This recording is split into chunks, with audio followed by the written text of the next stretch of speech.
Alors, Erev Tov, j'espère que tout le monde va bien. Comme on dit, un bon hiver. Donc, le thème qu'on va aborder ensemble ce soir, c'est comment peut-on construire la foi, c'est ça? Ou quelque chose comme ça? Apprendre la foi, bon, apprendre, construire.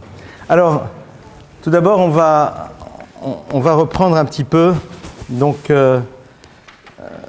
Si ce texte, c'est le sujet que j'avais envie d'aborder cette semaine, c'est que bien sûr on aborde dans la Torah donc l'histoire fameuse d'Abraham, qui s'appelle d'abord Avram avant de s'appeler Abraham.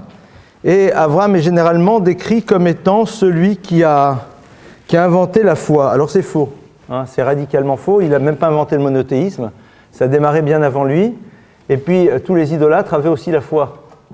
C'est-à-dire, on fait cette erreur de penser que la foi, c'est croire dans un Dieu unique. Non.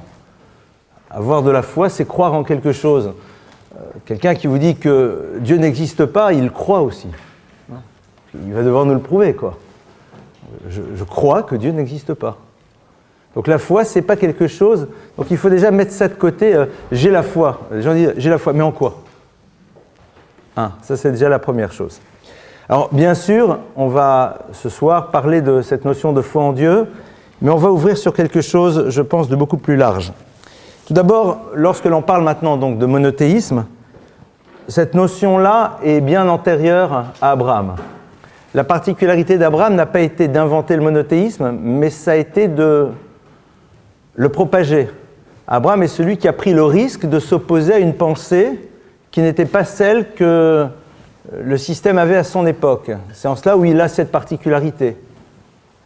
Abraham n'a pas eu peur de se battre et de prendre des risques pour propager une idée, et on va essayer de comprendre pourquoi.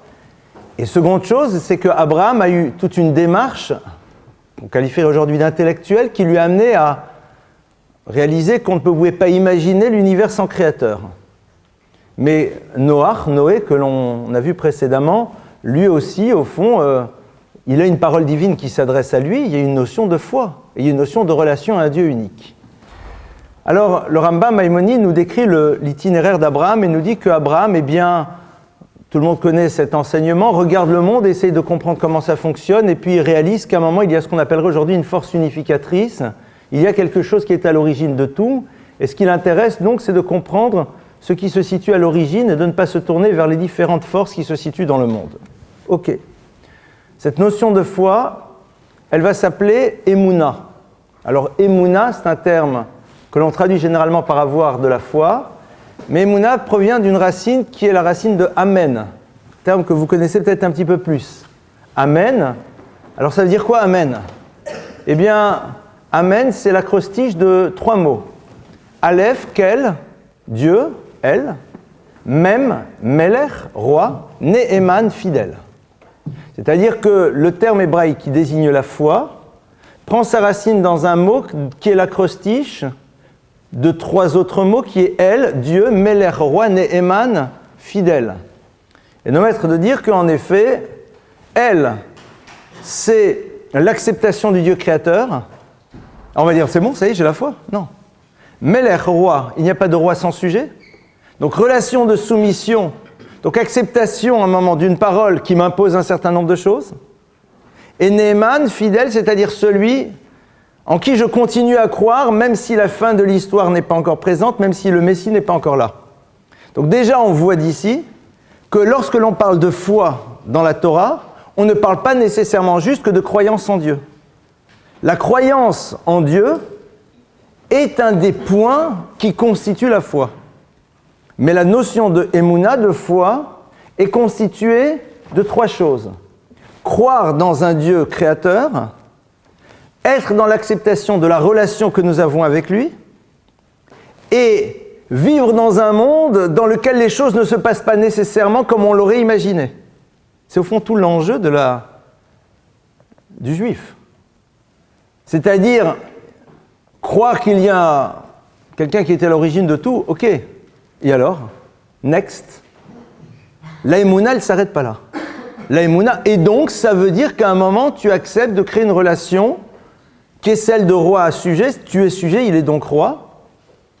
Mais plus que cela, tu te confrontes dans l'histoire à des problématiques qui sont que les choses ne se passent pas comme on l'aurait imaginé.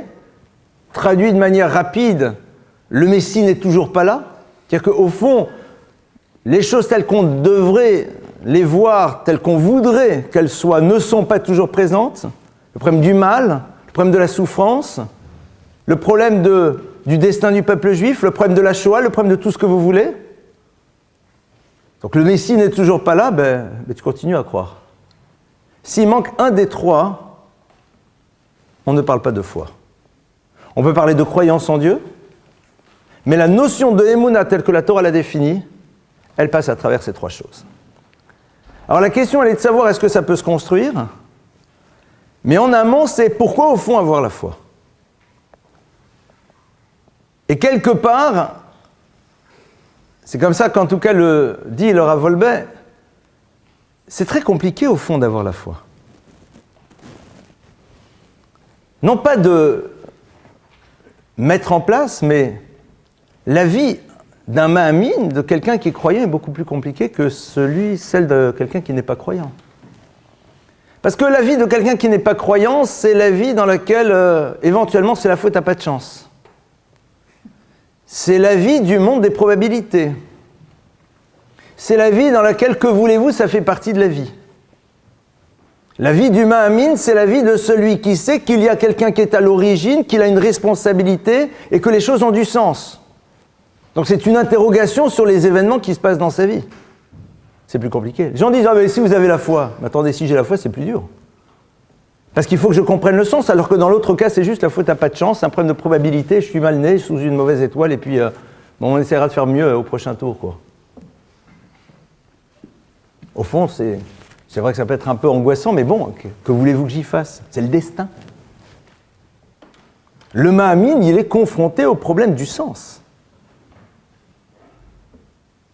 Donc, avant de savoir comment ça se construit, il faut être prêt à comprendre c'est quoi la dimension impliquante de la foi. Parce que la foi juive, ça a une implication. Ça commence par elle. Et c'est intéressant de voir que le terme d'ailleurs qui désigne le divin ici, c'est elle. Et non pas Adonai, non pas Elohim. Parce que le mot elle, c'est 2 lettres. Et avec les 2 lettres du mot elle, vous faites un autre mot, il n'y en a pas 36. C'est l'eau. L'eau, c'est la négation. C'est-à-dire que tu as une alternative A ou B. Il y a un créateur ou il n'y en a pas. C'est pas non, c'est oui ou non. Il y a un créateur, il y a une origine ou pas. Et après, tu vas être obligé de mettre la problématique de la malchoute, de la royauté. Et comme vous vous rappelez, on l'avait vu ensemble dans un cours, j'ai presque envie de vous faire une interro pour certains. On avait vu que le mot Melech, le roi, c'est 3 lettres, vous vous rappelez. Et ces 3 lettres, la première c'est même Moach, Moach c'est l'esprit. La seconde c'est Lamed, c'est l'Ève, c'est le cœur, l'univers des émotions. Et après Kaf, la 3e lettre du mot Melech, le roi, c'est Kavet. Kavet c'est le foie, c'est-à-dire le lieu dans lequel le sang est concentré, le sang étant le symbole donc de la dimension vitale charnelle. Être confronté au roi, c'est être confronté à un système qui nous dit que la vie, ça se construit d'abord autour d'une pensée qui agit sur les émotions qui elles-mêmes dirigent le corps, et non pas dans l'autre sens. Parce que si vous faites les choses dans l'autre sens, vous avez le kaf de l'action du corps, le lamed des émotions, et puis après seulement la pensée, ça vous fait kaf lamed même, ça vous fait le mot kloum, qui veut dire l'inexistant. Il n'y a rien. Donc c'est pas simple. Et après, il y a la confrontation à ce qu'on appellerait peut-être pas des questions existentielles, mais sur la difficulté de Dieu. Mais pourquoi? C'est le pourquoi de l'univers ashkénaze et même séfarade d'ailleurs aussi, mais peut-être plus l'univers ashkénaze parce qu'il a vécu plus dans sa chair de la Shoah. C'est le pourquoi de la souffrance. C'est le pourquoi des gens qui a priori sont totalement anti-éthique et anti ce que vous voulez, qui semblent avoir la réussite. C'est le pourquoi de « mais si je me comportais peut-être un peu plus bas de gamme, eh ben aujourd'hui au moins j'aurais un mari alors qu'en étant quelqu'un de bien, ben ça marche pas. » Que sais-je? Les vraies questions, quoi. Et Dieu là-dedans? Neeman. Celui qui est fidèle, c'est-à-dire celui qui amènera un jour quelque chose. C'est facile à dire, c'est plus complexe à vivre.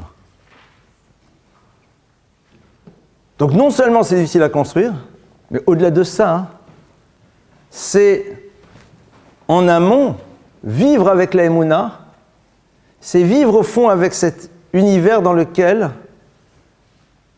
je suis responsable de mon existence. Et si vous le voulez, maintenant, on va faire une exploration par des textes qu'on vient de lire. Et on va essayer de comprendre quel est le point sur lequel les choses vont se jouer. On va aller un peu plus loin. L'humanité est créée. Et puis à un moment, elle est détruite. C'est quoi? C'est l'épisode que l'on vient de voir la semaine dernière, c'est le déluge. Qu'est-ce qui s'est passé? Pourtant, Noach parle à l'humanité de Dieu. Il leur dit qu'à un moment, leur perversion risque d'amener une destruction. Et à travers ça, on va comprendre justement comment ça va se construire la foi. Et ils disent d'accord, mais c'est bon, tout va bien. Et puis à un moment, eh bien, c'est la destruction. Pourquoi est-ce qu'ils n'écoutent pas Noach? Pourtant, ils ne sont pas étrangers au terme Dieu. Pour une raison très simple, c'est la même problématique que Sodome et Gomorrhe. Sodome et Gomorrhe, c'est une société aussi totalement pervertie, sur le même principe que la société du déluge. Et comment est défini Sodome et Gomorrhe par le texte?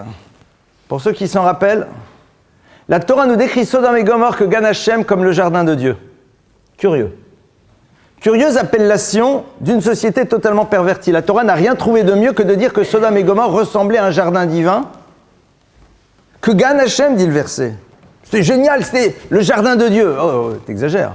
Il dit que c'était très beau, qu'il y avait de beaux vergers, qu'il y avait une belle... Mais le jardin de Dieu. Une des explications, c'est la suivante.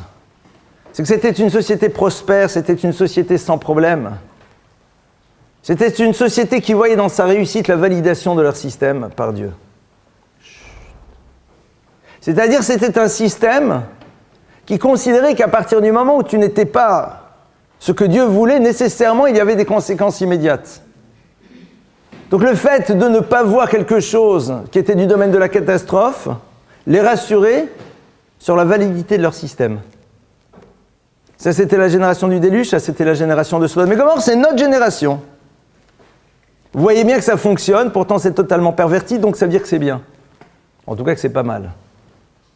C'est ce qu'on appelle un espace de liberté. Quand la dimension impliquante d'une action n'est pas immédiate, c'est là où on reste libre.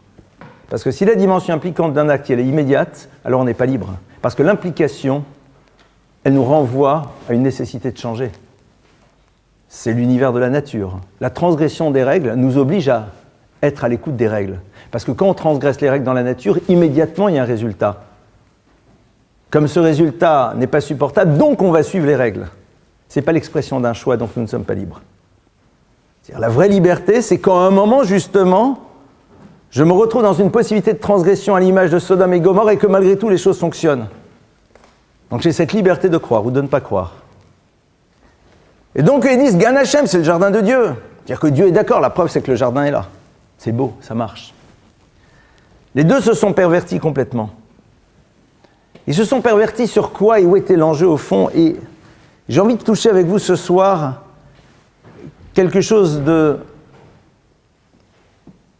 Je ne vais pas dire d'un peu plus fin que d'habitude, parce que je ne sais pas si d'habitude ça l'est, mais on va essayer de rentrer un peu plus en profondeur. Noach, c'est celui qui justement va s'extraire de ce système. Alors si vous le voulez, on va prendre ensemble un texte du Talmud, et on va le lire, j'espère qu'il est là. Il est là, pour une fois. C'est un texte qu'on avait vu une fois, mais on va ouvrir sur une perspective totalement différente.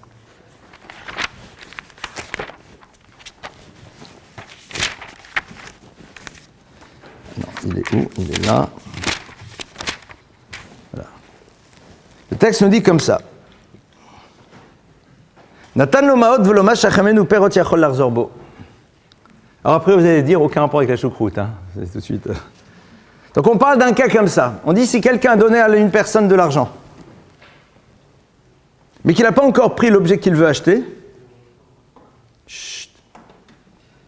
yachol larzor bo, il peut décider qu'il ne veut plus faire la transaction. Après vous ne voyez pas le rapport, hein. Rassurez-vous, on y arrive dans 15 secondes. Cet objet-là, toi tu veux l'acheter, tu me donnes l'argent. Mais tu n'as pas encore pris mes lunettes. Si à un moment tu dis non, je ne veux plus, bien que tu m'aies donné l'argent, tu peux décider de repartir en arrière. Pourquoi? Je Je ne vais pas vous expliquer maintenant, ça c'est le développement du texte plus tard, parce que ça ne s'appelle pas encore une transaction. Le fait d'avoir donné l'argent ne finalise pas la transaction, c'est l'acte de s'approprier l'objet qui finalise la transaction. La Mishnah, elle continue, elle dit. Elle nous dit, Avalamru, Melech Chachamim ont dit, les maîtres ont dit.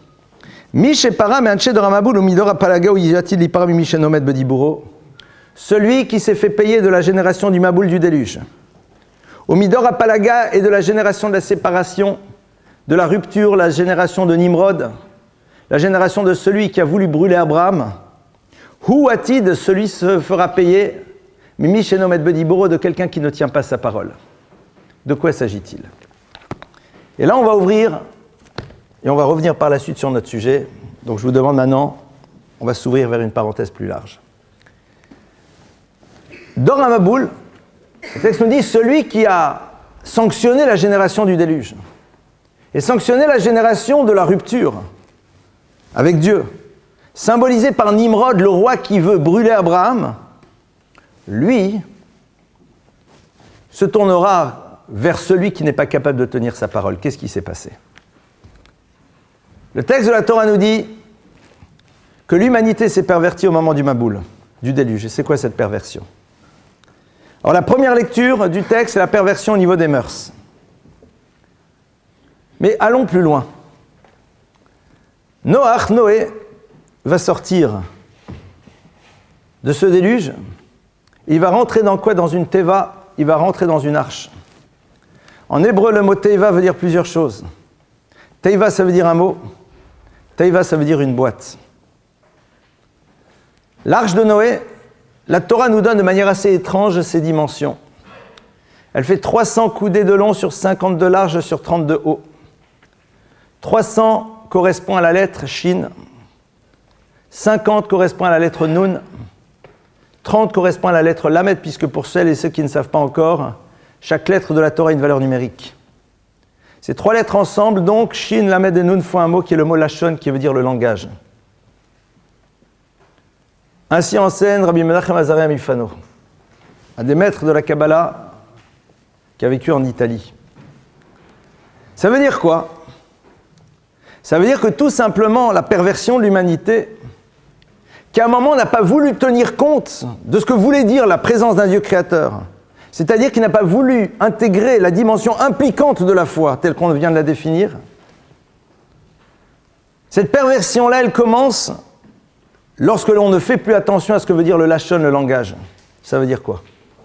Et Noé rentre dans une boîte qui est là pour garder quelque chose qui s'appelle le langage. Le langage, c'est le propre de l'homme. La Torah nous dit que lorsque Dieu a créé l'humain, il y a marqué Vayi parba pavnish matroyim vayi adam le nefesh chaya, que Dieu a mis dans ses narines. Roi Chaim, un souffle de vie, et l'homme fut. L'homme ici, c'est pas le masculin, c'est l'homme dans le sens de l'humain. Le nefesh chaya, un être vivant, et dit sur place le Targum Onkelos, c'est-à-dire la traduction araméenne du texte, que nefesh chaya, une âme de vie, ça veut dire ruach memalala, quelqu'un qui est doté d'un souffle de parole. C'est-à-dire que la parole, c'est ce qu'on appelle la yichudiyut Adam, c'est la spécificité de l'être. Pourquoi? Parce que la parole, elle est créatrice. Parce que la parole, elle fait émerger quelque chose. Parce que la parole, elle est fécondante. Ça veut dire que la parole nous renvoie à quelque chose de fondamental. C'est que la parole nous renvoie à la fonction de chaque chose. Parce qu'elle définit une chose dans ce qu'elle doit être. La perversion, c'est quand une chose ne remplit plus sa fonction. C'est quand on l'utilise pour quelque chose. La notion de hashrata, c'est-à-dire le moment où on est mashrit, c'est dévoyer. C'est le moment où on n'utilise plus une chose pour la raison pour laquelle elle doit être là. Même si on l'utilise, mais elle n'est pas utilisée pour la chose pour laquelle elle devrait être. La perversion de la génération du déluge, c'est d'utiliser le corps pour une finalité qui était juste le corps et non pas par rapport à ce qu'il pouvait transporter. C'est-à-dire que quelque part, c'est la perversion du langage. Pourquoi? Parce que le mot, en définissant les choses, nous renvoie à ce qu'ils doivent être. Pervertir le mot, c'est décider que nous pouvons décider maintenant ce que peuvent être les choses. Et ça, c'est ce qui s'est passé au moment du déluge. C'est-à-dire qu'à un moment, l'homme ne se pose plus la question de la fonction qui doit être la sienne. Or, le mot définissant les choses nous renvoie à la fonction qu'ils doivent avoir. Décider de ne plus donner aux choses la fonction qu'ils doivent avoir, c'est quelque part remettre en cause le projet divin. Accepter qu'il est là, mais ne pas vouloir à un moment se soumettre au projet qu'il a posé pour l'humanité. Parce que je décide, moi, pourquoi les choses doivent être utilisées. Je me donne cette liberté. À ce moment-là, Noach, il rentre dans l'arche. C'est-à-dire, il rentre dans l'arche dont les dimensions correspondent au lachon, au langage. Il rentre dans le mot. Il rentre en effet dans une boîte, et quand vous avez une boîte, c'est que vous devez mettre quelque chose à l'intérieur, ça veut dire que la chose, elle a de l'importance. Noach, il redonne de l'importance au mot. Noach, il fait en telle sorte que justement, la chose et chaque élément de la vie puisse remplir à nouveau sa fonction. Et c'est très intéressant. Ça, c'est la génération du déluge. On a de l'autre côté Abraham, qui propage la foi. Abraham, vous savez qu'il va être confronté justement à ce fameux Nimrod, dont on parle là justement d'Ora Palaga. Dit le texte, Vayibim Amraphel, Melech Shinar, ce fut à l'époque du roi Amraphel. Disent nos maîtres, Amraphel, c'est qui? C'est Nimrod. Nimrod, pourquoi on l'appelle Amraphel? Chez Amarpoul, c'est celui qui a dit Abraham tombe dans la fournaise. Pourquoi il met Abraham dans la fournaise? Et quand est-ce qu'il lui dit d'y aller? Et nos maîtres de dire qu'il lui dit d'y aller à 52 ans. Qu'est-ce qu'on a besoin de nous le préciser? La Gemara nous enseigne par ailleurs la chose suivante. La Gemara nous dit qu'il y a 6000 années dans l'histoire. Les 2 premières 1000 années sont ce qu'on appelle Shnot Tohu, c'est-à-dire les années de bouleversement. Les 2000 d'après sont celles dans lesquelles la Torah émerge. Et la Torah, c'est quoi? C'est le langage par excellence. Pourquoi? Parce que Moïse n'est bègue que jusqu'au moment où il donne la Torah. Au moment où il dit la Torah, Moïse n'est plus bègue. Parce que Moïse étant vrai, les seuls mots qui sont vrais, ce sont ceux de la Torah. C'est pour ça que dans le langage de la Torah, vous n'avez jamais le mot Safek et Vadaï, le doute et la certitude. Parce que la Torah étant vraie, même dire quelque chose qu'elle est sûre, envisage qu'elle pourrait ne pas l'être. Moshe, qui est la vérité par excellence, ne peut véritablement prononcer un mot que quand ce sont les mots de la Torah. La Torah, elle émerge dans l'histoire, c'est-à-dire elle définit les choses dans leur essence à partir de la 2000e année. Abraham étant né dans la 1948e année de la création de l'univers, quand il a 52 ans, on pénètre dans les 2000 années de Torah. À ce moment-là, Nimrod vient et dit « Abraham, tu vas et je te détruis. » Pourquoi? Parce que justement, il ne veut pas de cette foi qui va avoir une dimension impliquante. Et l'implication de cette foi, elle est dans le fait que l'homme se pose la question du sens du mot, de ce qu'il définit, de ce que doit être l'être, et décider de le devenir. Dit le Midrash, Abraham a une pierre précieuse sur la poitrine. Et cette pierre précieuse change les gens. Et dire Rabbeinu Bechaye, c'est quoi cette pierre précieuse? C'est la parole d'Abraham. Parce que cette parole étant totalement vraie, parce qu'Abraham essayant de faire en telle sorte qu'il n'y ait pas de distorsion entre le mot qu'il dit et ce que ça va vouloir dire dans sa vie à lui, alors le mot qu'il prononce peut être écouté. Ça veut dire que la foi, au fond, elle se construit dans le rapport que l'on va voir au langage. C'est-à-dire que on a vu ces 3 dimensions. Croyance dans un Dieu unique. C'est pas très compliqué de croire qu'il y a un créateur. C'est d'une simplicité enfantine. Regardez, aujourd'hui, il n'y a pas une théorie qui est capable de nous expliquer les choses. Même celle qui vous explique que voilà ce qui s'est passé, elle part de postulats dont tu dois croire, mon frère. Tu dois croire qu'on a dit qu'au début, il y avait sûrement de l'hydrogène, de l'azote et du carbone, et qu'à ce moment-là, il y a eu ça. Et à ce moment-là, il y a eu certains acides aminés qui sont mis en place et qui donc ont fait, même s'il en manque d'autres. Et les autres qui ne sont pas là et qu'on aurait besoin, on ne sait pas. Ou alors la théorie des sauts évolutifs, génial. J'adore cette théorie, qui est une théorie, Stephen Jay Gould l'a développée, elle est superbe. Et puisque l'œil n'a pas de raison d'évoluer, puisque même quand la masse de chair qui constitue l'œil commence à bouger, on ne voit toujours pas, donc il n'y a pas de raison que ça continue à évoluer, puisque le principe de l'évolution, c'est que tu veux t'adapter à quelque chose de nouveau, mais quand tu n'es pas plus adapté, pas de raison que tu continues à évoluer. Vous êtes d'accord? C'est ça la base. Il y a de la chair. Il faut voir, donc ça commence à bouger, mais ça ne voit toujours pas pourquoi ça bouge. En théorie, il y a eu un saut évolutif. Paf! Why not? C'est la foi. Tu crois? Tu as le droit de croire. Mais ce n'est pas ça le problème. Le problème, c'est la dimension implicante. Et la dimension implicante, elle va nous amener à ne pas être mâcherite, à ne pas pervertir.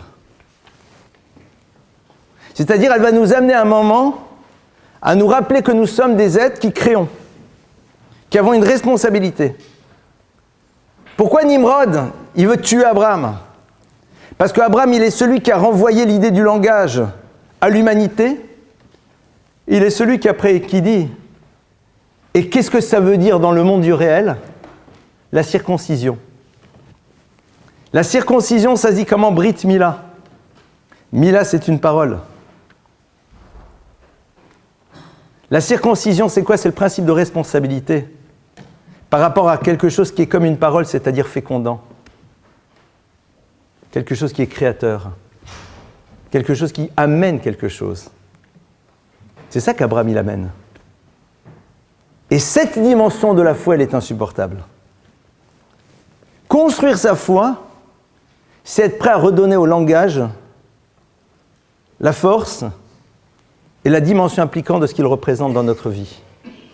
C'est pour ça que la Gemara, elle nous dit que Dieu dit, celui qui n'est pas capable de donner du poids à sa parole, il est dans l'univers de Sodome et Gomorrhe, dans l'univers du déluge et dans l'univers de Dora Palaga. Quelqu'un qui est un Mahamine, c'est quelqu'un qui sait que le mot, il a de la valeur. C'est quelqu'un qui sait qu'un engagement, c'est un engagement. C'est quelqu'un qui a conscience qu'il est en train de construire quelque chose à travers les mots qu'il est en train de dire. C'est quelqu'un qui sait que parce qu'il est un être fécondant aussi bien dans sa parole qu'à travers la Brit Mila, c'est-à-dire la reproduction, il a une responsabilité. Et c'est comme ça que l'histoire, elle se met en place. Alors, j'ai peut-être été un peu vite. Peut-être amené pas mal de notions à la fois, c'est le cas de le dire. Il y a beaucoup de choses que je ne vous ai pas dit, mais j'avais juste envie d'ouvrir déjà et de montrer que ce ne sont pas des choses banales, qu'à un moment, ça serait trop simple de dire, voilà, de construire sa foi, c'est accepter qu'il y a un créateur et que voilà, non. Montrer au fond où sont les enjeux. Qu'est-ce qui s'est mis en place? Et quand arrive la Torah, justement, c'est là où se pose la question de la disparition d'Abraham qui va propager la foi. Parce qu'à la limite, un Abraham qui dit à tout le monde, croyez dans un Dieu unique, chacun son truc, chacun son chemin, comme disait l'autre. À la limite, why not? Si ça vous fait plaisir, un nouveau Dieu au panthéon des dieux, pourquoi pas? Mais Abraham, brusquement, il a 52 ans, on rentre dans l'univers Torah. On rentre dans l'univers dans lequel le mot va commencer à avoir tout son poids, dans lequel le mot est impactant, dans lequel le mot, parce qu'il est vrai, a une résonance chez celui qui a cette tension vers le vrai. On rentre dans un monde dans lequel on est en train de montrer aux gens qu'il y a une dimension impliquante des choses. Alors que dans la relation au divin des autres systèmes, Dieu n'est là que pour que l'on fasse appel à lui, pour qu'il remplisse nos propres désirs. Il n'est là que pour valider notre histoire et pour répondre oui à nos demandes, et non pas pour nous mettre face à un principe de responsabilité. Ça devient beaucoup plus inquiétant. Parce que l'humain, au fond, peut, à un moment, se retrouver avec quelque chose qui va faire écho. Et Nimrod, il n'en veut pas. Nimrod, ça ne l'intéresse pas. Donc Nimrod, il dit, vas-y, poule le Kivshanesh. Tu descends dans le Kivshanesh. Parce que c'est là où maintenant tu deviens dangereux. C'est là où maintenant ça devient ennuyeux. Parce que bientôt tu vas m'amener la Brit Mila, et ça n'y coupe pas, c'est le cas de le dire, la Brit Mila, elle arrive. Brit Krotali Sotaim. Il y a deux alliances au niveau du corps, dans le texte, c'est intéressant. Il y a l'alliance au niveau de la Brit Mila, et Brit Krotali Sotaim, il y a une alliance au niveau des lèvres. Même principe. Deux lieux qui génèrent, deux lieux, comme je vous l'ai dit, qui sont fécondants, deux lieux qui amènent quelque chose de totalement nouveau. Et ça crée un principe de responsabilité. Donc ça crée un système d'exigence. Maintenant, comment est-ce qu'on fait aujourd'hui pour ne pas avoir peur de la dimension impliquante de la foi? Parce que je pense que c'est peut-être ça l'enjeu. Comment est-ce qu'on se débarrasse de notre peur de la dimension impliquante?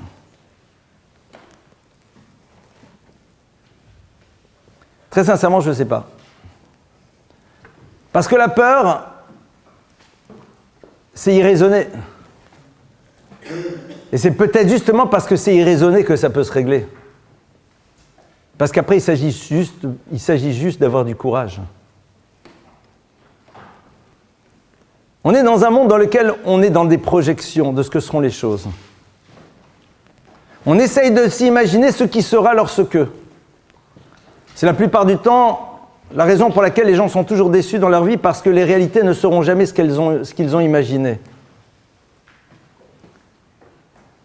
C'est ce qui nous permet d'aller vers des choses qui souvent vont nous décevoir. C'est la force d'un univers qui ne veut plus mettre de mots, mais qui veut juste mettre des images. Parce que va mettre en mots une pub pour Coca, mon frère. Ça va pas aller loin, hein. Va essayer de faire émerger tout ce que tu fais émerger à travers l'image. Pas grand-chose.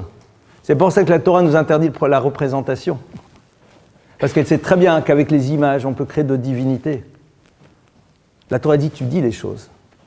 Et quand tu les dis, elles sont ce qu'elles sont. Et souvent, tu vas les ramener à une réalité très ultra concrète. Donc le problème, c'est quoi ? C'est peut-être de savoir que c'est souvent les représentations de ce que seront les choses qui nous font peur. Et dans ce cas-là, ne pas chercher à se les imaginer, mais ne pas avoir peur de les vivre. C'est-à-dire, à un moment, montrer que nous ne sommes pas dans l'univers du déluge. On n'est pas dans l'univers d'Amraphel, c'est très intéressant. Parce que Amraphel, donc c'est Nimrod, c'est la génération de Dora Palaga. C'est celui qui veut faire disparaître Abraham dans le feu. D'accord ? C'est quoi le feu ? C'est quoi la particularité du feu ? Le feu, au fond, c'est quelque chose de génial si on réfléchit. À une condition, c'est si on sait être à la bonne distance. C'est-à-dire si on sait regarder les choses telles qu'elles sont. Quand vous êtes trop près, ça brûle. Quand on est trop loin, ça ne réchauffe pas. Quand il n'y a pas de médiateur, alors les choses carbonisent. Savoir être à la bonne distance. C'est-à-dire que Nimrod, qu'est-ce qu'il veut faire ? Il veut prendre Abraham, et il veut le mettre dans le feu, c'est-à-dire il veut faire en telle sorte. J'ai envie de dire que Nimrod, il est celui qui a envie de rendre Abraham un extrémiste pour le faire disparaître. Alors que le contraire, justement, c'est d'être à la bonne distance. Il est celui qui veut faire en telle sorte que le mot d'Abraham soit compris de manière surdimensionnée.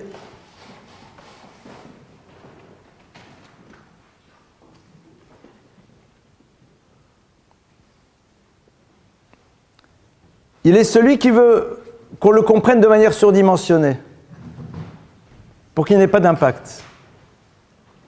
Brûler, c'est ça. C'est faire en telle sorte que les choses ne soient plus à la bonne distance, qu'il y ait un déséquilibre. La justesse du mot, savoir quel est son sens réel, que quand la Torah me dit quelque chose, comprendre véritablement le sens de ce que ça veut dire. Ne pas pervertir les choses, c'est-à-dire savoir quelle est la fonction de chaque chose dans ce monde. Quelle est sa fonction ? Et qui me définit la fonction des choses ? C'est le mot de la Torah. Le mot de la Torah me redéfinit les choses dans ce qu'elles sont dans leur essence. Et à ce moment-là, me disent comment je dois me situer par rapport à ces choses. Voilà quelques points de départ. J'ai aucune idée. Ah non, mais j'ai le temps. Ça va, je croyais que j'avais mal la montre. Il est que 10h moins 10. D'accord. Ah donc on a le temps. Super. Attends. C'est bien, j'avais plein de choses à vous dire encore. Donc voilà, donc, très bien. Non, j'ai mal vu. Je me disais, c'est marrant, le temps est vraiment passé très vite. Donc, ça va être le point de départ. Donc on a vu cette notion de peur lorsque... On va voir maintenant, qu'est-ce qui fait qu'aujourd'hui, cette notion de foi, elle n'est pas impliquante. C'est-à-dire, qu'est-ce qui fait qu'aujourd'hui, on est capable de dire dans le mot « émouna » juste la première lettre. C'est-à-dire, plein de gens vont dire « moi, je crois en Dieu ». Ils sont éventuellement d'accord sur la dernière lettre « je crois dans le Messie ». Parce qu'à la limite, ça rassure. D'accord? Le lendemain qui chante. Le même, c'est-à-dire la lettre centrale de la malchoute de la royauté, oula. Ça, on n'est pas sûr qu'on a envie d'y aller. Or, si cette lettre pense, si cette lettre, pardonnez-moi, n'est pas là, mais quelque part, il n'y a pas de émouna possible. On va prendre la première lettre, c'est le Aleph. Tout le monde est d'accord, pas de problème. On croit en Dieu. On prend la seconde. C'est le mot même. Même, royauté, dimension impliquante, qu'est-ce que ça représente? Le mot, son sens, donc ne pas pervertir, vivre les choses telles qu'Hachem me le demande, ne pas gâcher les choses. Et on s'arrête là, pour l'instant. Ça nous donne quoi comme mot? Ça nous donne le mot M. M, c'est la mer. On va traiter ça sur deux axes différents. Le premier axe très rapide, parce que la majeure partie d'entre vous n'est pas pour l'instant encore parents, mais vous le serez Bezrat Hashem toutes et tous, c'est quoi? C'est que la foi, elle se transmet à travers la mer. Ça veut dire quoi? Que le regard que l'enfant porte sur la mer va être déterminant dans la relation qu'il aura à Dieu. Parce que la mère, c'est celle en qui il a confiance par excellence. Parce que sa mère ne le lâche jamais. Donc la relation que sa mère aura aux choses va déterminer la relation que lui-même aura à ces choses-là. Parce que je peux lui faire confiance. C'est-à-dire que la foi que je peux avoir, elle va être déterminée par la foi que j'ai en celui qui me dit les choses. Et cette fois, je l'ai parce que j'en ai fait l'expérience. Parce que votre mère, officiellement, on l'espère en tout cas, ne vous a jamais lâché. Parce que quand vous êtes précipité dans ses bras nourrissons, eh bien à un moment, elle vous a rattrapé. Après, les mères font leur crise, c'est un deuxième problème. Mais quand on est petit, on ose espérer qu'à ce moment-là, au moins quand on est petit, bébé, nourrisson, on peut compter sur elle, quoi. C'est pas conditionnel. Ça, c'est au passage. Au passage, juste là, c'est pour les filles. Et la confiance que l'enfant aura dans le père sera fonction du regard que porte la mère sur le père. Mais pour que le père puisse avoir ce regard de la mère, il faut qu'il soit admirable. C'est-à-dire que les choses, c'est pas comme ça se construit. Le poids de la parole du père sera déterminé par le regard que la mère portera sur lui. Et la mère ne pourra porter un regard sur lui que dans la mesure où le père sera ce qu'il doit être, c'est-à-dire quelqu'un qui cherche, même s'il ne peut pas l'être toujours, à être admirable. On ne le devient pas, hein. On a envie de le devenir. On ne l'est pas tout de suite, même plus tard, mais on le veut. Ça veut dire que le job, il a à faire de partout. Maintenant, on va revenir sur un autre point. La notion donc de Emouna, c'est-à-dire la deuxième dimension, celle qui est la plus difficile, celle du Meler, du roi, c'est-à-dire de cette relation à la soumission, celle dans laquelle on a la lettre même, qui est le même de Meler, mais le même de Mila, du mot qui veut dire la circoncision, donc comme on l'a vu tout à l'heure, c'est-à-dire de ces deux choses qu'Avram fait émerger. Le langage, comme on l'a vu, d'accord? Vous vous rappelez du raisonnement? Comment est-ce qu'on l'installe? C'est quoi la caractéristique d'une mère? La caractéristique d'une mère, c'est d'abord d'attendre un enfant. Et porter un enfant, c'est savoir assumer un présent parfois pas simple, parce qu'on sait qu'il y aura un futur. Parce que porter un enfant, c'est pas une maladie. Mais on ne peut plus faire le 100 mètres en 12 secondes. C'est-à-dire, à un moment, être prêt à assumer quelque chose qui vous met de côté un petit peu ce que vous voudriez faire ou être, parce que vous avez conscience que vous transportez un futur. Ça, c'est ce qu'une mère est capable de faire.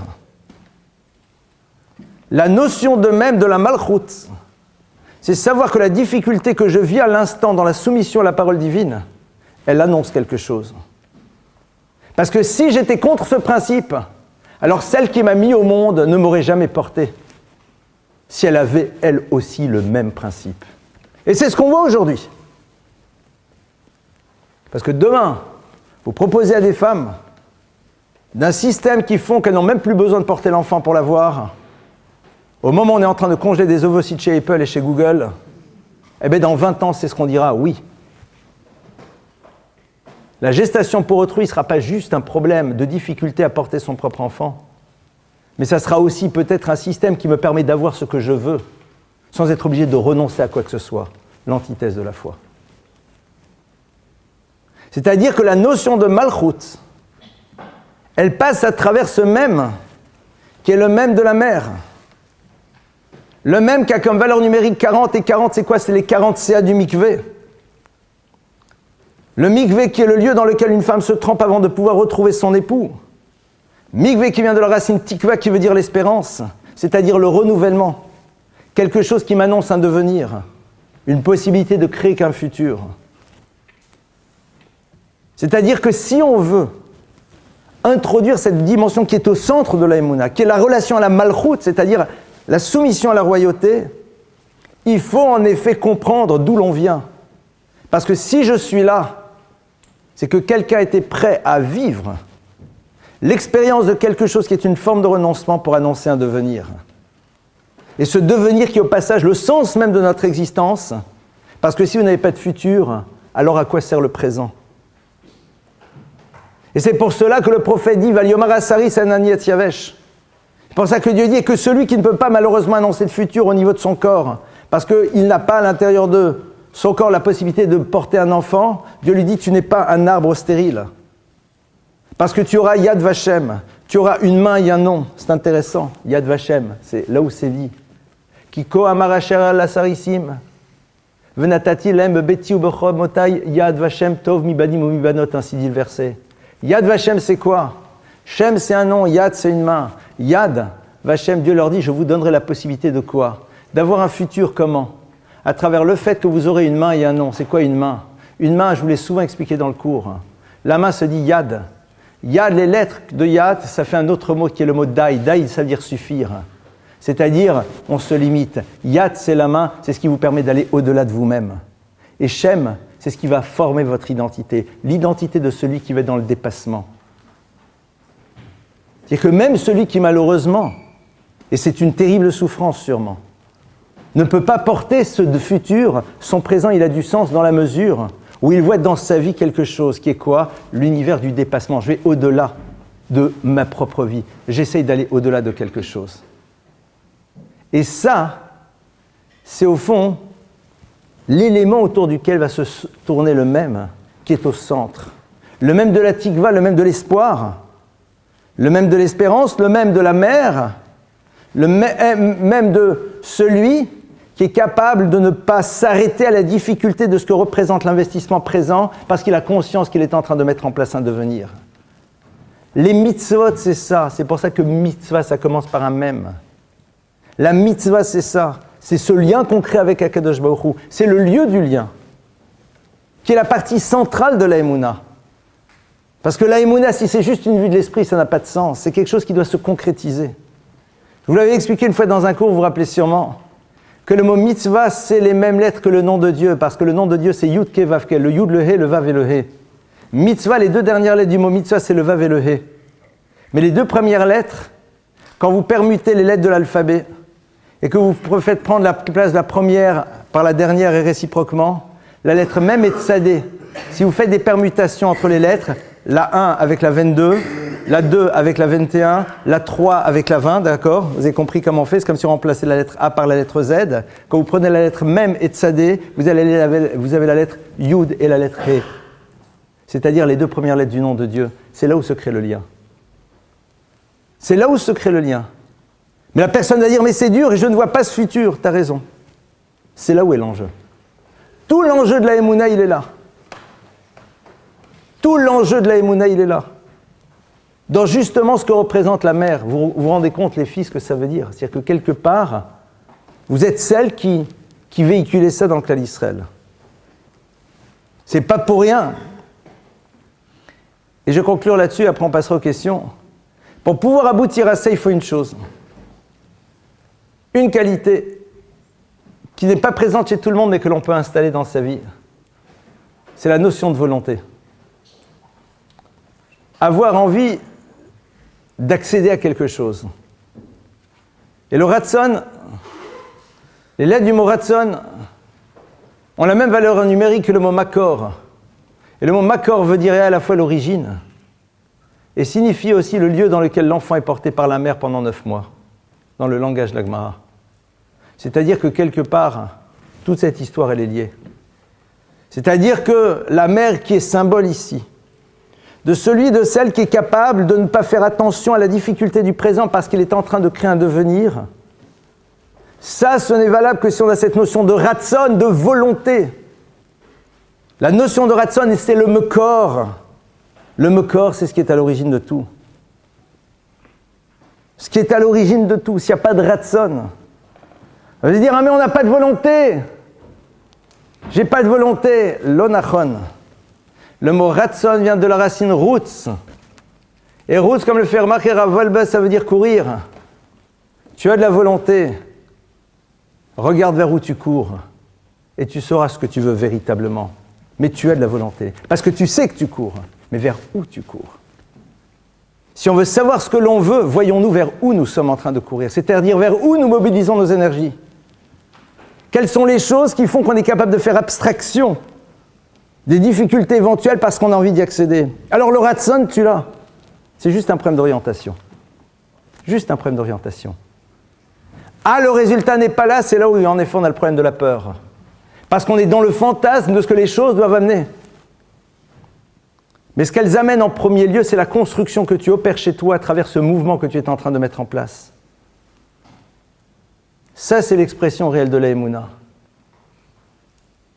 C'est-à-dire que on a peut-être aujourd'hui essayé ensemble un peu de dépasser la facilité de « je crois en Dieu et vive Israël ». Et j'aime les rabbins et je fais des dons à la synagogue. Faites-le, ça ne fait pas de problème. Aimez les rabbins, ça vous fait plaisir de faire des dons à la synagogue, ça leur fera sûrement plaisir aussi. Mais il ne faut pas oublier quand même que l'histoire, elle est un peu plus, à un moment, dans une autre dimension. On est dans une génération, même où au niveau de la Torah, on veut jouer un peu petit joueur. Ce que j'ai voulu vous partager avec vous ce soir, c'est un enseignement que j'ai reçu d'un de mes maîtres, que j'ai retravaillé, que j'ai développé. Ce que je vous ai dit, ce n'est pas ce que j'ai entendu, parce que je pense que je n'ai pas tout compris de ce qu'il m'a dit. Et une grande partie de ce que je vous ai dit, ce n'est pas quelque chose que j'ai entendu, c'est quelque chose que j'ai eu la chance d'apprendre par ailleurs, mais juste pour ouvrir. On a abordé beaucoup de choses. Le lachon, le langage, Noach, la teva, la largeur de la teva. Enfin, vous avez vu que la Torah, c'est une construction. Ce n'est pas quelque chose de banal. Ce qu'il faut maintenant, c'est se donner les moyens d'y accéder. Dans la mesure où vous êtes là, c'est que quelque part, vous en avez le désir. J'ose espérer en tout cas que c'est la raison de votre venue. Et pas d'autre. Sinon, on se ment à soi-même et on ment aux autres. Alors dans ce cas-là, il vaut mieux pas boire de glace quand on rentre chez soi à la maison parce que je ne sais pas comment on fait pour se regarder. Et puis à partir de ça, se dire qu'est-ce que ça veut dire de manière concrète dans ma vie, au quotidien. Voilà un petit peu ce que j'avais envie de partager avec vous. Et maintenant, on passe aux questions. À vous les questions. Allez-y. Allez-y, questions.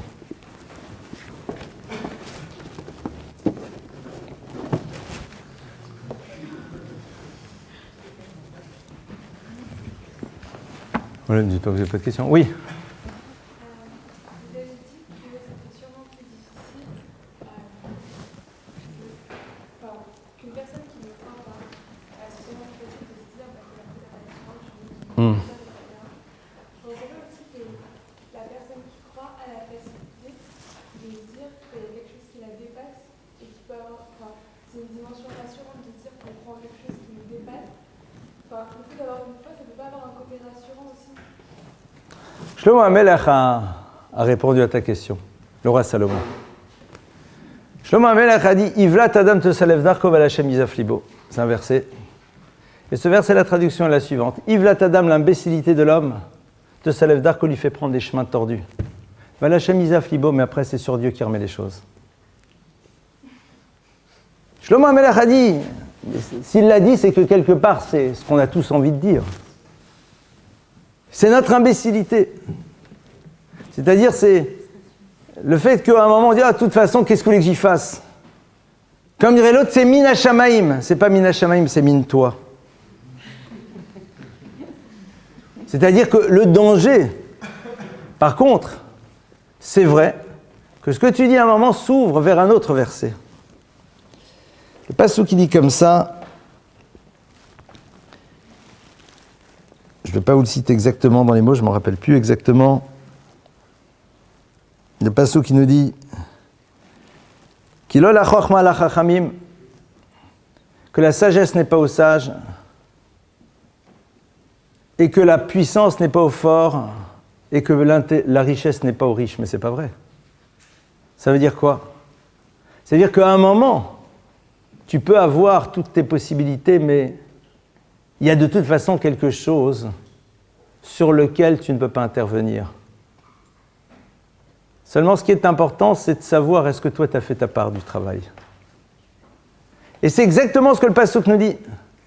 Quand le Klal Yisraël rentre et demande à Kadosh Baruch Hu que ça marche, il dit la chose suivante, c'est un passouk dans Kitavo, dans Kitavo. Il dit Asiti kol asher tziveni lo achalti boni, etc. Je ne vais pas vous dire tout le verset. Il dit la fin du passouk, c'est comme ça. Asiti kol asher tzivitani. Il dit Hachem, j'ai fait ce que tu m'as demandé de faire. Suite du passouk. Hashkifa mimoon kotchecha mina shamayim ubarech et amcha Yisrael vet adama asher natata lanu. Hashkifa, porte un regard bienveillant des cieux, ubarech, et béni. C'est-à-dire, et fait maintenant en telle sorte que ce que l'on a fait comme effort aille en se développant, parce que vous savez que pour la Torah, la bénédiction, c'est le coefficient multiplicateur.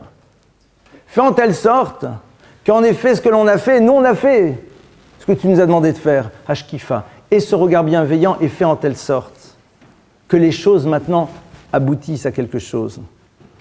Et j'ai envie de dire, c'est tout le paradoxe, ça sera un autre sujet, de ce que l'on appelle Emouna, Bitachon et Ishtadlut. Emouna, c'est la foi, Bitachon, c'est la confiance, Ishtadlut, c'est les efforts.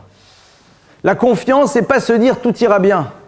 La confiance, c'est se dire ce qui se passe, c'est comme ça que ça doit être. Et Ishtadlut, c'est le travail que je dois faire pour que les choses existent. Comment me battre pour quelque chose et continuer à penser qu'en vérité, à un moment, les choses ne dépendent pas de moi. C'est tout l'enjeu, on en discutera dans un autre cours.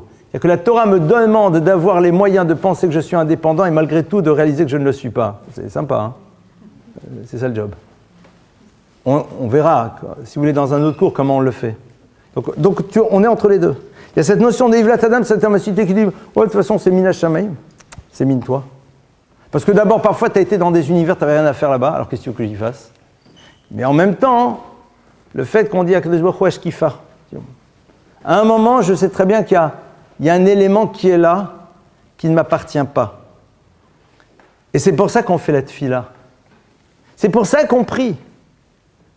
On prie pour que la pluie tombe au bon moment. Elle va tomber, mais qu'elle tombe au bon moment et aux bons endroits. On prie à Kadosh Baruch Hu pour avoir le bon regard au bon moment. Et ne pas voir ce que l'on n'a pas besoin de voir et ne pas perdre son temps et être dans des univers qui n'ont rien à faire pour nous et qui ne vont rien nous apporter. C'est ça la bracha. Et quand ça ne s'est pas passé, le bitachon, c'est se dire, j'ai confiance que cette histoire, elle peut être porteuse de quelque chose à partir du moment où j'ai envie qu'elle soit porteuse de quelque chose.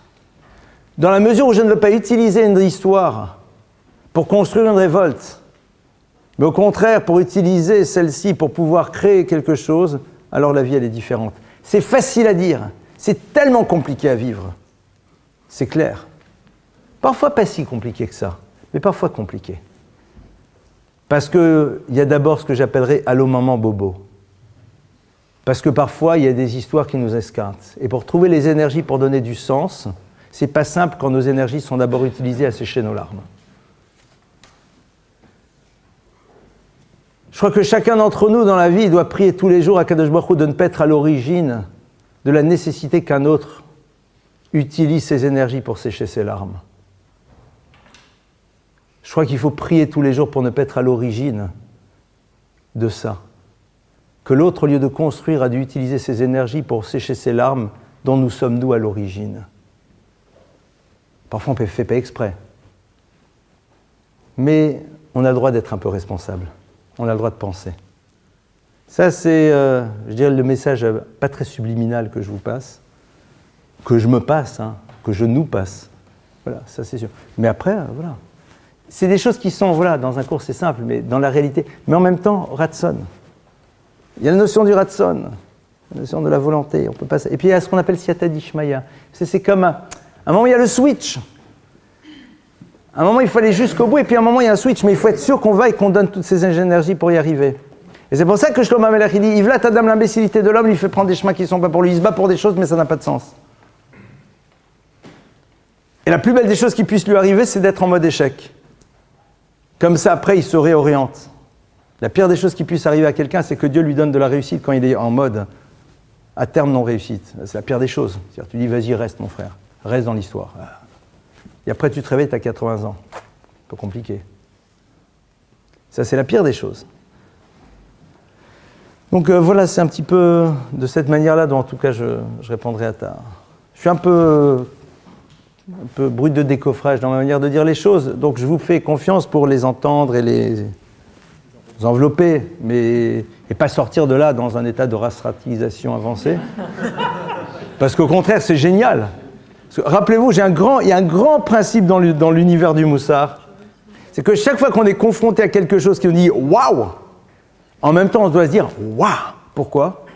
Parce que si on a conscience d'une chose, c'est que nécessairement on a un monde des possibles qui s'ouvre. Donc on est dans une avancée. Avec ce grand principe que dit la Mishnah, Mitpalelim al-Shavar, on ne prie jamais sur le passé. Jamais. En Mitpalelim al-Shavar, on ne prie jamais sur le passé.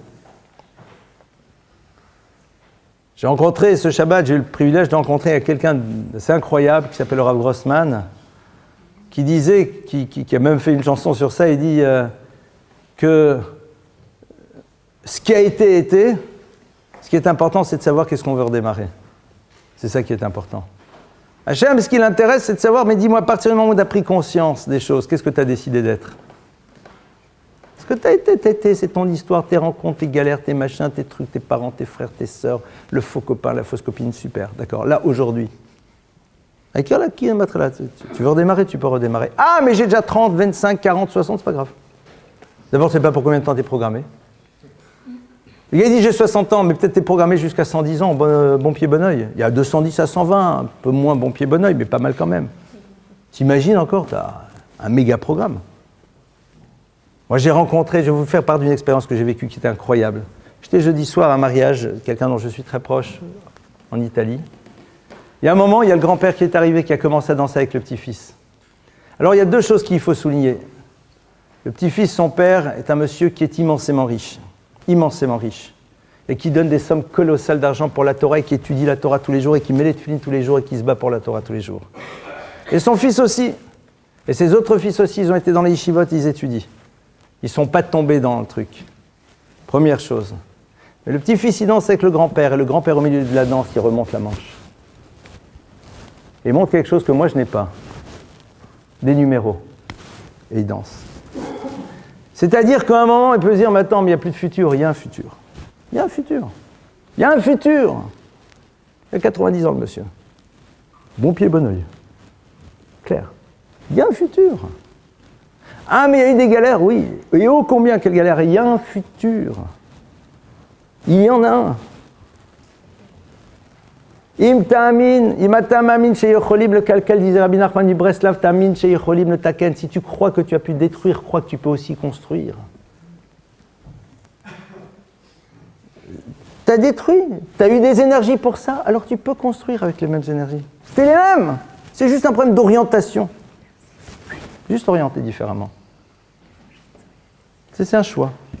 Ça ne veut pas dire pour autant que demain matin on se lève et que le soleil brille et que tout est réglé et que nos angoisses et que nos difficultés, tout ça, clair. Mais c'est une stratégie, c'est une démarche dans laquelle on a besoin de l'autre, dans laquelle on a besoin d'être entouré, dans laquelle on a besoin de se renforcer, c'est sûr. Mais c'est dans le monde des possibles. Autre question ? Oui. Vous avez parlé de ce style, la foi, on l'a décomposé en 3 Oui. piliers. Et peut-être comment on la pratique au travers du langage, donner l'importance au mot, comment on la transmet. Mais la question, à moins que j'ai loupé un peu la réponse, c'est comment s'apprend la foi au quotidien, comment apprendre, enfin est-ce que ça s'apprend ? Alors, j'ai répondu, mais c'est vrai que ce soir, je reconnais que j'ai amené beaucoup de choses, enfin je pense, un certain nombre de choses. Donc là-dessus, je suis passé très vite. Donc je vais y aller un peu plus lentement. Sur la première partie, parce que je pense que le problème icarique essentiel, c'est sur la première partie. Le point de départ, c'est elle, qu'il y a un Dieu créateur. Tu regardes et tu constates. Ne serait-ce que ça. C'est-à-dire que ça, c'est à la limite la partie la plus simple. Et la soumission, alors. C'est ce qu'on essaie de développer. C'est-à-dire que la notion, le rapport à la soumission, c'est vrai que c'est ce que j'expliquais avec la notion de M, de la mère. C'est-à-dire qu'à un moment, accepter de se soumettre, c'est accepter la dimension implicante. Parce qu'une fois sans dimension implicante, c'est quoi? Ben, c'est tout simplement, voilà, ce ne sont que des mots. Ce qui fait que cette foi-là, et c'est pour cela que beaucoup de gens n'ont pas envie d'avoir une foi juive. Ils peuvent être juifs, ils disent non, moi je crois en Dieu, mais pas comme la Torah me demande. C'est-à-dire, pour moi, je crois en Dieu, je crois dans le Messie, mais j'arrête ça là. C'est-à-dire, pourquoi? Ben parce que je ne veux pas de cette dimension impliquante, parce qu'elle me pose problème. La difficulté, c'est que dans le mot Emouna, il y a le même, il est là. C'est-à-dire, tu peux être dans le refus de cette dimension, mais ça ne veut pas dire pour autant qu'elle n'existe pas. Maintenant, qu'est-ce qui m'empêche, qu'est-ce qui me fait peur? Et c'est là où, en effet, j'ai parlé de peur, de vouloir traduire les choses, parce que, vous savez, c'est une idée qu'on avait une fois partagée ensemble il y a longtemps dans un cours. Il y a un texte du Talmud, j'essaie de vous le lire. Le texte d'Agma, il est très intéressant. C'est un texte dans la Gemara Shabbat qui est très connu. La Gemara, dans Shabbat, elle dit à un moment un truc très intéressant. Enfin, elle dit plein de choses intéressantes d'ailleurs. La Gemara, elle dit comme ça. Rassurez-vous, hein, je ne connais pas le Talmud, mais bon, il y a des textes que je connais, donc comme je me rappelle alors. Alors, il y a marqué la chose suivante.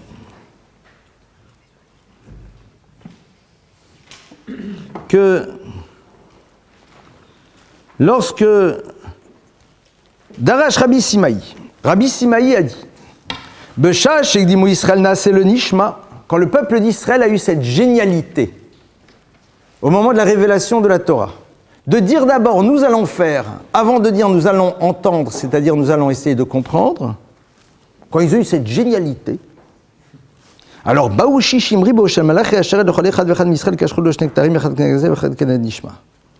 on leur a mis des superbes couronnes. Superbes. La Gemara continue de dire, que quand le peuple d'Israël a d'abord dit nous allons faire, venishma nous allons comprendre, Yatzta bat kol, une voix divine est sortie. V'amra lahen, elle a dit, elle leur a dit à eux, Mi gila le banai razé shemalach yasher mishtam shimbo.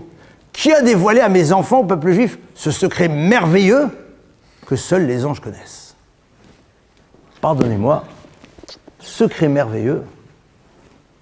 Dire on fera et puis si on comprend. C'est quoi ce secret merveilleux? Plusieurs explications. Celle que je veux partager par rapport à ta question est la suivante. C'est que tu peux prouver à personne que tu crois à ce que tu dis tant que tu n'es pas capable de le vivre. Comprendre une pensée, c'est la vivre. C'est ce qu'on appelle se placer dans l'épaisseur de la connaissance en philosophie. Mais valider une pensée, c'est à travers un passage à l'acte. Le Klal Yisrael, il a dit, nous ne pourrons être sûrs que nous croyons à ce que nous disons que dans la mesure où on sera capable de transformer les choses dans l'acte. Et ça, tu sais dans quel univers tu vas le découvrir, ou tu vas peut-être découvrir, je ne connais pas ta vie, c'est dans l'univers d'une relation amoureuse. Parce que tu n'es pas capable de prouver à l'autre que tu l'aimes. Et prouver à l'autre qu'on l'aime, c'est être capable de le respecter et de s'engager. D'accord? Et de ne pas te commencer à tester avant de s'engager. Alors tu n'as aucune certitude que les mots que tu dis, ils sont vrais. Parce que ce qui me prouve que des mots sont vrais, c'est quand je suis capable de les traduire dans le monde de l'action. C'est même pas pour les autres, c'est pour moi-même. Je sais que je crois, parce que je suis capable de traduire ces mots dans le monde du réel. Voilà, donc, mais après, techniquement parlant, c'est pas toujours simple, il y a les autres, il y a les peurs, il y a tout ce qu'on veut, quoi. D'accord, ça pose des problèmes techniques. Tu peux te permettre même 3 questions si tu veux, on a encore quelques minutes. Oui. Si cette deuxième partie, c'est la soumission. La première étant assez évidente, elle, on constate, on voit. La deuxième, c'est la soumission. Quelque part, on ne se soumet pas à Hachem, on se soumet commandements, dans le concret au quotidien, dans les commandements d'Hachem. Est-ce qu'il n'y a pas un danger à avoir une sorte de dichotomie dans l'esprit, une séparation entre Hachem et ses commandements? Complètement. J'entends parfaitement. C'est le problème d'une Torah qui deviendrait idole. C'est-à-dire d'oublier ce que Dieu me demande. C'est-à-dire, tu sais par quoi ça se caractérise? Par le fait que dans la synagogue, à un moment, vous savez qu'on doit dire la Kedusha. La Kedusha, c'est dans la répétition donc, de la Shemona Esrei, de la prière. On dit à un moment, tous ensemble, une prière, et on dit Kadosh, Kadosh, Kadosh. Donc il faut être dans la synagogue pour ça. Tu es dans l'entrée de la synagogue. T'entends qu'ils vont le dire. Tu commences à cavaler, tu as quelqu'un qui est sur le côté, tu le bouscules. Tu dois dire la Kedusha. Là, tu viens de montrer qu'en vérité, tu ne te préoccupes pas de ce que Dieu te demande d'être, mais tu te préoccupes de l'acte. Parce qu'Akadosh Baruch Hu, il te dit que depuis quand tu bouscules quelqu'un pour me dire bravo Dieu, que tu es saint. Ce qui révèle, mais tu as raison, c'est tout le danger de la dimension idolâtre que l'on peut donner au mitzvot. C'est un moment, qu'est-ce qu'Hachem me demande de faire maintenant? Et quand tu vas très très loin, tu as une marade terrible. Je vais vous la citer si je me rappelle où c'est. Quand tu vas plus loin, alors c'est encore plus compliqué. Hop là, où est-ce qu'elle est? Non, celle-là, elle n'est pas là. Hop là, c'est Nazir. Alors je vais vous la dire. La Gemara, elle nous dit Gdola avera lishma mi mitzvah shelo lishma. Alors attention, ne sortez pas tant que je n'ai pas expliqué cette phrase. Parce que certains, au moment où je vais le dire le début, vont dire c'est génial et ils se lèvent, ils s'en vont. Comme ça dit la Gemara dans Nazir. Gdola avera lishma. Grande est une transgression que l'on fait lishma pour Dieu, plutôt qu'un commandement que l'on fait pas pour Dieu, mais juste parce qu'il faut le faire. D'où est-ce qu'on apprend ça? D'un épisode très bizarre. Yaël et Sisra. Sisra est le chef des armées, Yaël est là. Et Yaël sait que Sisra peut amener la destruction. Yaël, elle se met à la porte de sa tente. Elle fait rentrer Sisra dans sa tente. Yaël fait ce qu'il faut pour qu'il y reste. Et dit la Gemara, pas une fois, pas deux fois. Jusqu'au moment où en effet il dort, épuisé. Et à ce moment-là, elle prend un pieu de la tente, elle lui plante dans la gorge et elle lui coupe la tête. Et la Gemara nous rapporte le passage qui nous dit Tevach minashim Yael eshet reverakeni. Sois béni parmi les femmes Yael. Gdola vera lishma. C'est-à-dire qu'à un moment, une transgression, c'est l'effet pour Akadosh Baruch Hu. Mais la Gemara dit ça c'est Yael, c'est pas nous, je vous rassure tout de suite. Ça ne nous concerne pas. Mais ça veut dire que le concept, il existe. C'est que là, je dis dire, mais. Et va plus proche. Quelqu'un qui est malade Yom Kippour, tu transgresses Shabbat pour lui. Tu transgresses Kippour pour lui.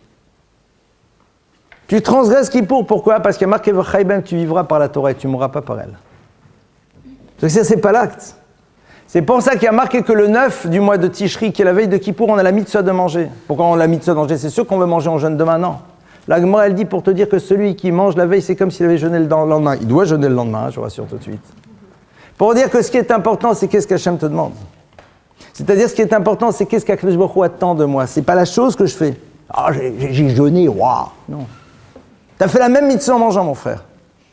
C'est-à-dire que ce qui est important, c'est qu'est-ce qu'Akadosh Baruch Hu attend de moi. Qu'est-ce qu'il me demande? Qu'est-ce qu'il me dit? Malheureusement, on ne se pose pas toujours la question, moi, en tête. Et c'est peut-être vers ça qu'on doit tendre.